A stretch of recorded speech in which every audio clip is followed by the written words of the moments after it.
The topic is very intricate and very important for all of us. So this is the we'll start just. So current management of invasive fungal infections in hemato-oncology. Whenever as a hemato-oncologist or as an oncologist, what we dread is definitely the fungal infections, and we know why. So now we'll just start. So invasive fungal infections it causes major morbidity and mortality among our critically ill and neutropenic patients. Sorry. So fungal infections broadly categorized in molds and yeast and dimorphic fungi. Mostly we found Candida as the most common organism, but yes, Aspergillus is rising. As a whole, the epidemiology of the fungal infections are changing over the decade. The mortality related with the fungal infections are very high. In a survey, in an autopsy survey, of course, it's a very old one, but still we found 25% of our patients infected with the invasive fungal infections of leukemia. And of course, these figures are different with everything. And we have seen that there is emergence of non-candida species. There is Aspergillus species, Pseudosporium, very rare fungi infections are being diagnosed nowadays. So the diagnosis of invasive fungal infection is like a tip of iceberg. We see very less, but yes, there is a whole lot of burden underneath. Most of the time, we have to rely on our clinical acumen to establish the diagnosis. Lab tests are there, but yes, they are not very useful. So why do we need to diagnose these fungal infections? Because with each day, as we lose patients with each day. So to hit the bullseye, to how do we diagnose? Yes, first is the clinical sense and clinical acumen, the perfect setting. And then we go with the traditional methods, which are the gold standard. First is culture, but it takes time. Then sometimes maybe negative for some fungal pathogens, and sometimes we are unable to differentiate with colonization and invasiveness. Then very important histopathology and cytology. Most of the time for mucor and zygomystes, we always want histopathology, but sometimes our patients are so neutropenic and thrombocytopenic, we are not able to get that. Radiological signs always help us for Aspergillus, for zygomystes, for all these infection. Radiology is very important. Then the rapid test, which are they are available for Aspergillus, especially galactomannan has a good sensitivity and specificity. And nowadays, if we do in BAL, it has a very good specificity and sensitivity rather than the serum. So BAL samples are better than the serum. And beta glucan assay can also be done for the culture negative patient for establishing the diagnosis of Candida. Fungal PCRs are available for research purposes, and of course, it's not commercially available yet. In development, we have mass spectroscopy coming on, and by that, I think we'll be able to diagnose the fungus properly, and then here on hit on the target with the antifungals. So because we have 15 minutes, we'll go fast. So for the management, we start. So this is just a cartoon showing, yes, the best antifungal drug is the neutrophil, but we as hemato-oncologists, as oncologists, have very less of it. So our hematology patients are very special subset of patients because we have profound neutropenia post-chemotherapy. Our regimens include a lot of steroids, which are again immunosuppressive. Our patients undergoing stem cell transplants are on immunosuppressive drugs. Then we use antibiotics, of course, and that may sometimes lead to more of fungal infections. Malignancy itself causes invasive fungal infection and the environment and lectin-1 deficiency. Now, our different diagnosis patients can be divided into three subgroups: low risk, intermediate, and high risk. Among intermediate risk and high risk, we have ALL, CLL, NHL, but most important, AML and allogenic stem cell transplant. For these intermediate and high risk patients, the prophylaxis is prescribed. So this is a small flow diagram that says that how to just to prophylaxis prescribe or not. Now, different organizations have asked about different prophylaxis. So we can see that posaconazole, this category 1 recommendation for specifically for posaconazole A1, and then fluconazole does not able to work in this Aspergillus. I will just come to NCCN guidelines. So NCCN in 2020, it says for AML we should go consider fluconazole because it's intermediate risk, or amphotericin B products can be used if possible. be considered because molds infection are very common, and voriconazole if possible. But category 1 recommendation is posaconazole. Transplant with mucositis, we should give fluconazole or micafungus.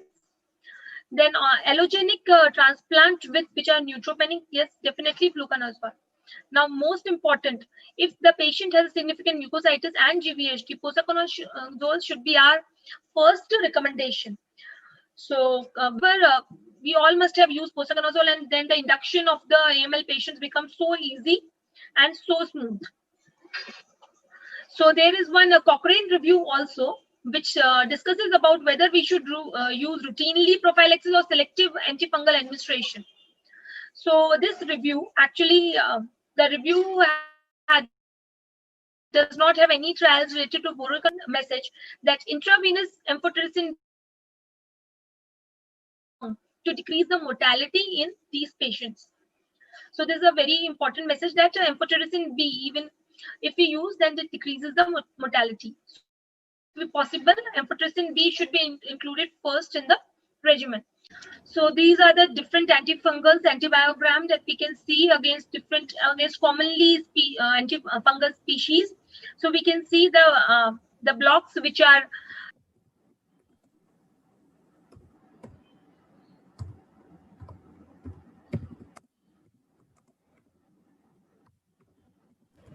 We have lost her voice. Dr. Aditi Mittal? yeah. Ma'am, can you hear me? Yes, now you can, but we are losing you intermittently.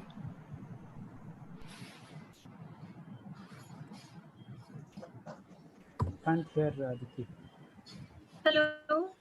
Yeah, Aditi, go Sir, ahead. is my voice audible? Yes, ma'am. Now is it? Yes, ma'am. Please go ahead. Okay. So I will just continue.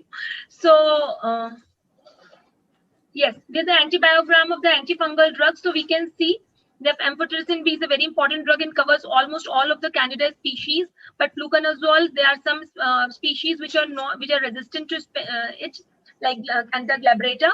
Then we have itraconazole, also voriconazole, only completely covered by azoles. But yes, amphotericin B is will be very important. Then echinocandins, we have a very good coverage and very less toxicity with these things also. For aspergillus, aspergillus fumigatus, voriconazole will be drug of choice, and of course posaconazole. And almost all these azoles cover are Histoplasma blastomyces and coccidiosis. So as we do know for the antibiotics, early empiric therapy for invasive fungal infections is also very important. Antifungal therapy has to be started ASAP as soon as we suspect invasive fungal infection, because each day lost means more lives lost. So although there is a small Cochrane review which shows that there is no decrease in all-cause mortality, I would believe that our patients need antifungal as soon as possible. So we can see the susceptibility patterns of Candida species. This is from 2009, PAPAS. So we can see the fluconazole, that Candida krusei and Candida glabrata both are resistant to commonly used antifungal prophylaxis. And if we go to oral this posaconazole, it's almost sensitive to all the fungus. And then of course, candins have all the sensitive strains. So what is the tells us, so ITSA says that we should make echinocandins as a drug of choice, fungal, depending on their side effects. We should go for echinocandins if feasible, if the patient is ready for it. Then we have amphotericin B and voriconazole. So why echinocandins are preferred? So they are multi-center randomized double-blind trials which have shown that echinocandins are better in all the patients, in all the outcomes. There was at the end of IV therapy, at the end of all therapy, at the follow-ups also, echinocandins was found to be better. So, and if now about aspergillosis, of course, we all know that our patient neutropenic complaining of cough or fever, we should go for an X-ray, HRCT, and suspect aspergillosis. And as soon as possible, we start with the antifungal drug, and that is voriconazole. So voriconazole is always the drug of choice. Voriconazole is available in IV and oral preparation, of course, and we can use both of them. So alternative options are isavuconazole, which is soon to be coming in our country, and liposomal amphotericin B. Echinocandins are not very good for aspergillosis unless azoles and polyene fungals are contraindicated. So we would like to go for voriconazole. So again, we have trials showing the supremacy of the voriconazole as a drug. So the complete overall response and partial response was very good with voriconazole compared with a conventional drug, and overall survival was similar. For mucormycosis, now mucor has a very mucor is very bad and angio-invasive in nature, and it's always late in diagnosis, sometimes sinusitis, sometimes pneumonia. So liposomal amphotericin B would be the drug of choice for mucor. And the alternatives, yes, we have now posaconazole, lipid-based amphotericin B plus minus caspofungin. Hello.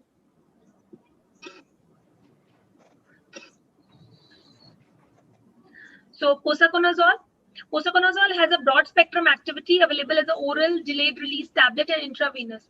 So posaconazole was initially available as a which has a very random pharmacokinetics, but now as we got the delayed the smooth pharmacokinetics in the body, and the Cmax is also good. So used, and it has established prophylaxis in acute leukemia and transplant patients. Any patient severe GVHD, posaconazole should be the drug of choice for prophylaxis. So again, we have literature stating that posaconazole in a patient with neutropenia has a better outcome. So the outcome was proven of probable invasive fungal infection, and we got that there were significantly fewer invasive fungal infection with posaconazole prophylaxis compared with fluconazole or itraconazole. That 2% versus 8%, and also less aspergillus infections was found with the posaconazole prophylaxis. Posaconazole prophylaxis tended to have better mortality rate, and also it was less side effects. So only few studies which I will just discuss. Of course, the whole topic would not be covered. In some transplant patients. 1 minute more, Aditi. Yeah. 1 minute more. 1 minute more. Okay, so I will just rush through it. So posaconazole or fluconazole, of course, we have discussed posaconazole in GVHD patients, and it was. So I'll just come to recommendations. So for primary antifungal for GVHD patient and for AML, posaconazole is the first. So new kids on the block is isavuconazole, which would be very effective drug when it will be launched in our country. We all have expectations from it. And one more, echinocandins, rezafungin will also be launched. So maybe in near future. And then we have great armamentarium for the patients. I will just. Whole of the antifungal treatment would not be able to cover because in 15 minutes of time, but yes, whatever.